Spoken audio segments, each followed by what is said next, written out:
This product here is an excellent primer for painting PVC. Adam knows that because he's tested it for the bows that he makes. And he's also tested this product here. It's a plastics super glue. It's the only one he's found that will actually glue PVC pipe. On this edge over here and that edge over there, I am going to have to cut the flywire. I have to work out how I'm going to edge it. I've decided to use that plastic glue I showed you on the kitchen bench and glue some of the edging material that I take off the top because I don't want that sitting up there looking horrible. I'm going to open it up and glue it to the flywire down the side, and I hope that'll work. Or I'll show you another thing that works after I've tested it. So here, my problem is at the moment, this beam, sorry you haven't got a great view, but I'm going to be putting that up there to sandwich the flywire here hard against it, and was planning to wrap the plastic around it too and down underneath. That'd be a nightmare for me to put up because I'm going to try and do this tomorrow with no help. And it'll be so hard to try and get the flywire taut by itself. I'm now going to have to chisel out little bits for this bracket and this bracket over here and the one on the corner, and that's what Adam's going to help me with, so that this piece of timber actually can sit flat when I nail it in place and really hold that flywire nice and tight. And not only am I going to do that, but to make it simple for me to assemble the whole thing, I'm going to put up the flywire first, and then I'm going to put another board on top of this, and it doesn't have to be all the way across, it can be in sections, just to hold the plastic in place. That's how I've decided will be easiest for me because it's one person doing it. This is the gazebo type mesh that we bought. It's a fantastic price, about $40 from Ray's Outdoors. And it does, as you can see, 3 metres by 3 metres. The dogs just want to get on it, that's the only thing. Hop off! Come on, Gracie, off you go. Now, that's not actually the only thing. When you put it up, you have to, if you've got a pole you want to attach it to, sorry. Rev, off! Excuse me. Problem with this is Alana's right. That's too short to go around there. It's obviously been designed for a tent pole. I'm now going to have to test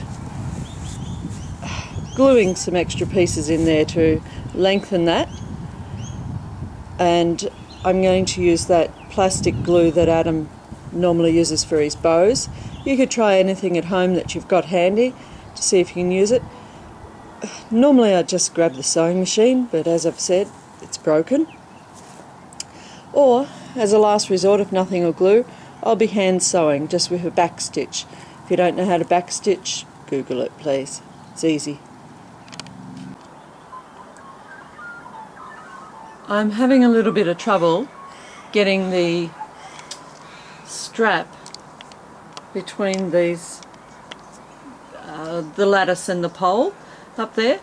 I could either unscrew it, which might be pretty difficult because of the paint, or I can do what I've done and raise the middle one up so that it'll allow me to put the strap through at a higher spot where there is a bit of a gap, and hopefully I'll then be able to slide it back down. Let's see if this works. I'm hoping using an ordinary kitchen knife will help me push this strap through the tiny little gap I've got. I've got to come up with a better way of getting this through. Just thinking, glue something to it that will go through and then pull it through. That might work. See this? It's just simply a little piece I cut out of a fruit juice container that was in my rubbish bin. I've already tested it. It'll slide in the gap that I need. I can raise it up higher and I could lower it down to a certain place, not totally. I'm going to glue it to, let's see, the back of this, like that, and hopefully I'll be able to pull it through. One more thing, Ian's just gone to get some special new drill bits with a countersink attached to them. What I usually do is I have 3 drills. Yeah. Adam and I like to work this way when we're building something structural. A Phillips head on one, a drill bit on the other, and either a countersink here or a drill bit that's wide enough. But this timber's really soft, and if you're not careful, you absolutely wreck it with just going too far. That was just a tiny touch. You really need to put your countersink mechanism in one that you can totally control the speed of and slow it down and control it, and make sure you do the right thing with it. Or spend about $5 or $6 on a drill bit with a countersink built in. And that's what Ian's gone to bring back here. This is the drill bit and countersinker all in one. Yeah, but unfortunately it's a little bit too thin for what I want to use. I've changed over to a proper original countersinker and it's not doing too much damage. It all goes in neatly.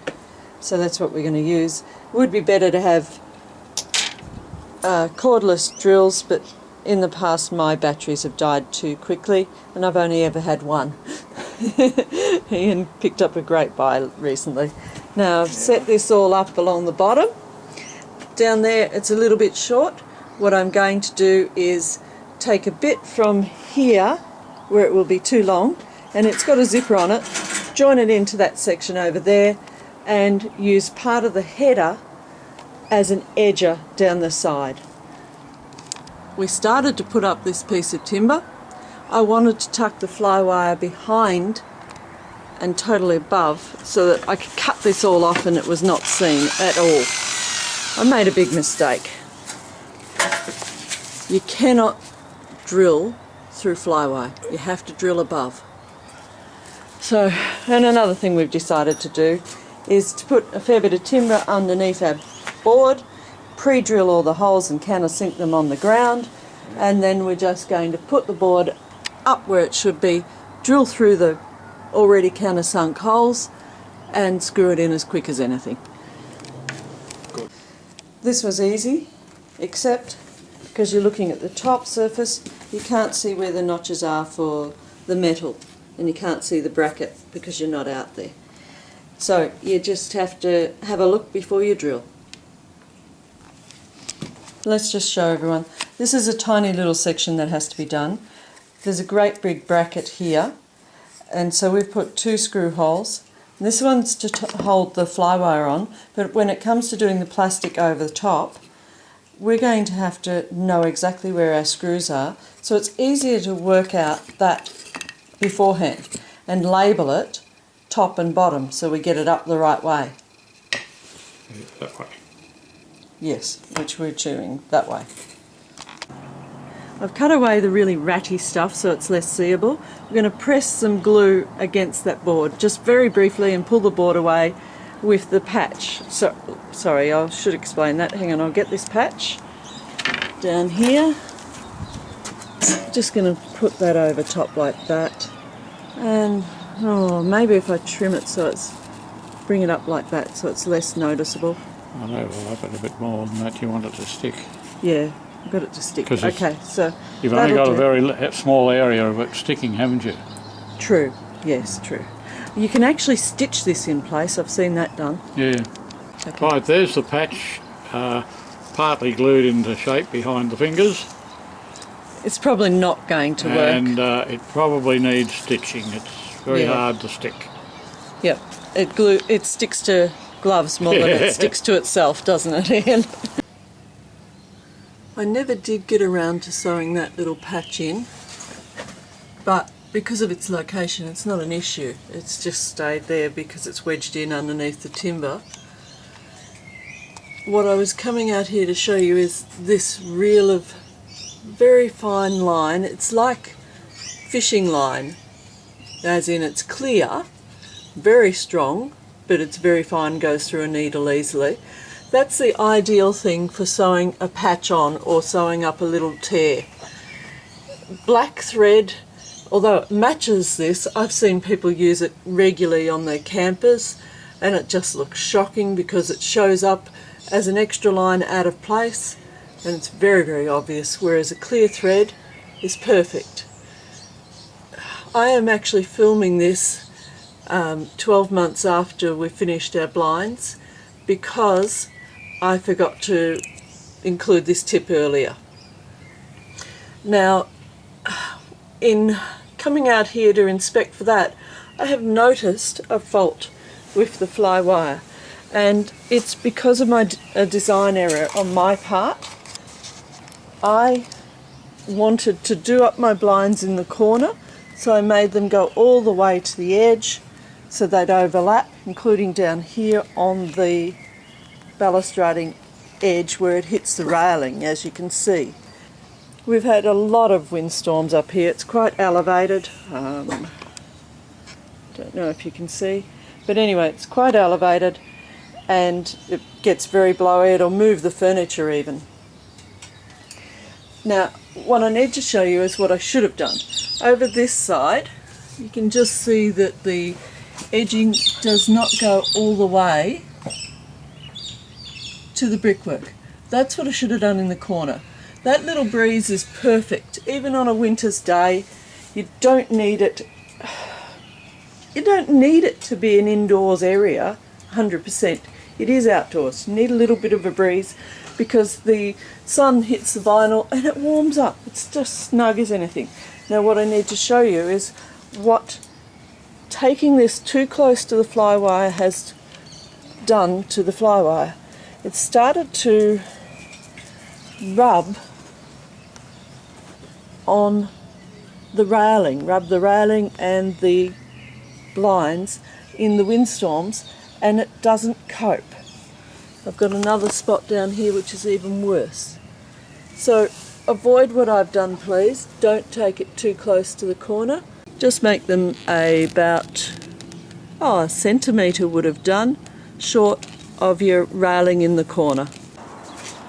I'm going to use this band that goes along the top and there's excess, sorry you can't see it there, for the edges. So I need it intact. No, I was just about to cut around this beam. Fortunately for once I thought a little bit before I did it. Yeah. So now I'm going to start by cutting down at the very end here and cutting up first to remove what I need to keep before I cut around the beam.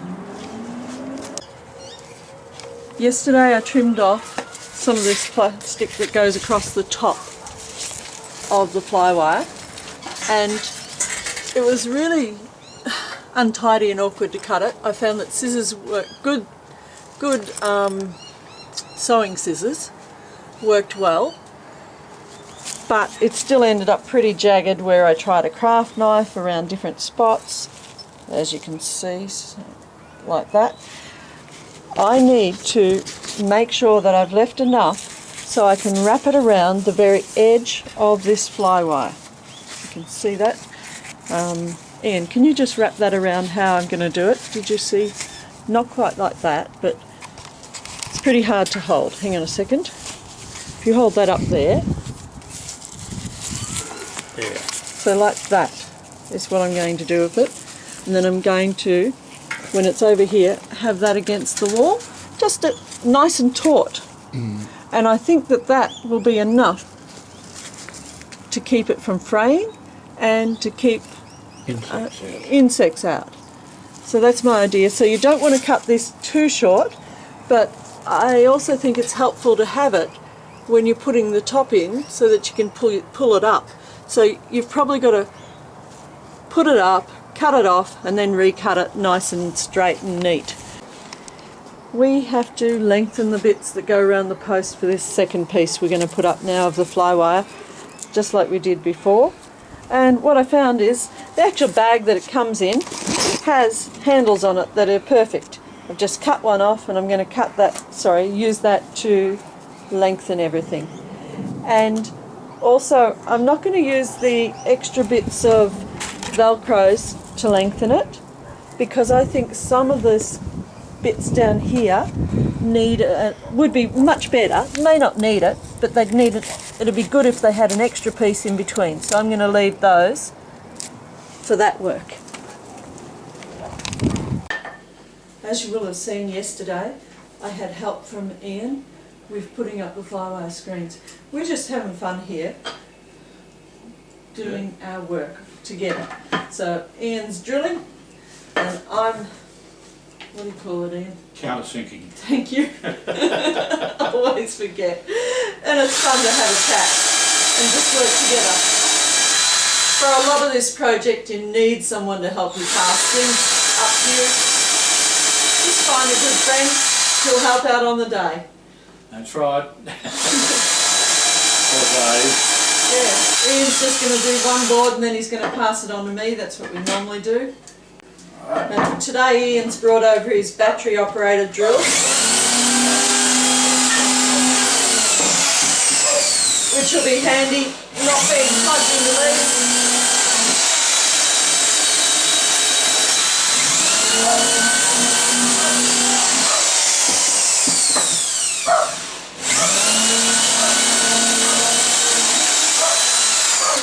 Ian also gave me a wonderful tip about WD-40 the other day. He actually uses it for his arthritis, isn't that right? Yep, fish oil. Yeah, that's all it is fish oil basically. Yep. And you squirt it on your hands when you're in the Just rub it workshop. It rubs it in instead of having to go into the house and get some other relief from for his arthritic pain. This is finally going up, and the first drill bit, the first screw you put in is extremely difficult and fiddly. See the zipper here?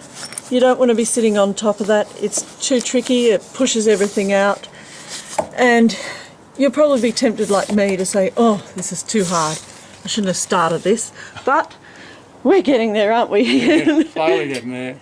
And yeah, look, if you've got kids, I'd get them involved too. 2 people is not quite enough when you need to pass drills and all that sort of thing. They can just pass stuff. Besides, If you it's can probably keep them there occupied. just call them when you need them. We've got a few screws in now. They've been a bit tricky. Sometimes the fabric's been catching. We're going to pre-drill up here as tight as we can, 1 screw near the end, so Ian doesn't have to keep holding this. And look, if it's not quite right, we've found when we did the other side that we could undo this screw in the end and just move it across. Move the fabric across behind it. We've realised there's a really tricky spot here where we've got to get a board to fit, and as you can see, we cut this one short, but it wasn't the one that's, well, actually it was the one that was planned for here, so it's no good. It's going to be used for just holding the plastic on, which does not have to cover the whole thing. But what we're going to do is we're going to drill through on this angle, and all we have to do is get 1 screw from this board to here. So you can see the angle we're going to try and follow. Once we get a new piece cut to the right size, and we'll do the same over here. Alright, on that sort of angle. When you're screwing screws in on a particular angle, quite an angle like this, you have to start vertical. That's what Ian taught me just before with your drill bit, otherwise it'll just skip all along the timber and it won't go in properly for you. You can see how we eventually fitted all this. There's quite a bit of bulk from zippers and it's a bit tricky. You've just got to get your screws in one end, pull it all through and tuck it in tight, and yeah, it's doable. You can see how it was much easier to fit the blind later. We just screwed that board to the first board that we had to put up. I've changed my mind about the super glue. I'm going to use this one because I can't find the other on my dining table. It's such a mess, I'm afraid. And I've got so little time left. It's an extremely windy day. Last night was too. We had to roll this section of the patio blinds up so it didn't keep slapping on the balustrading. Now I want to warn you about something. I have maybe just left enough here. What I should have done is waited for a windy day or to push this hard against the rail and left enough excess so that there was plenty here to attach it to the brick wall. Now it's going to be fairly tight and I've made it a bit of a risk. At least over the other side I haven't done that, trimmed that yet. I'll be able to do whatever I need to do there. Look, it's not, until I get more ties down the bottom, it's not going to be perfectly mozzie proof, but it's going to be good enough. I'm going to test out another glue today, see if anything else is stronger, and phew, this is strong. And try and screw this in place into the mortar down here with the help of my kids when they get home from uni and so on, and school. I'm just putting in the flywire and fastening it to the wall. As you can see, I'm just using concrete screws. They're the little blue covered ones with the open screw. I've used a hammer drill and a masonry bit to drill a few holes. Sorry, just there. Then I'm going to use, sorry, it's hard one-handed, an awl. Where is it? There we go. It's on just one of these multi-tools. That's what an awl is. Poke a hole through the fabric first, rather than rip it with the drill like I did one other time. So that's why I'm using this. Going to poke a hole, then push my screw through and do it up. Simple as that. All today, because it was so blowy and windy and storming, I've had to listen to this board flap and hit on the ground. So I'm going to screw it down, but I don't want it screwed fast to the ground because I want to be able to, well, first I only want it temporarily screwed because I'm eventually going to tile here, but I want to be able to put more ties underneath it, and I don't want it rotting in the rain, so I'm putting spacers. And the simplest thing to use for a spacer in our instance, because we've got plenty of it, is to roll up some of this plastic, and I'm just going to drill through it and through the board. What I've found is that these cheap drills, they overheat, and I've got a tiny little hole there, because again I've got tools in the way. That I got that out of the way, but the tool touched it and just melted it. So you really have to get your flywire out of the way if you're going to dynabolt this down. This little spot here I can't get into with the drill because of the framework here. So I've tried just gluing extreme strength glue in there, because prior to doing it, see our dog Rev, he realised he could force his nose in and he did get the one screw that I managed to get in up higher out of the wall, and I've had to glue it back. Oh, and this is, boy, is this stuck well. So it's extreme strength glue, and no way will this dog get his nose in there anymore.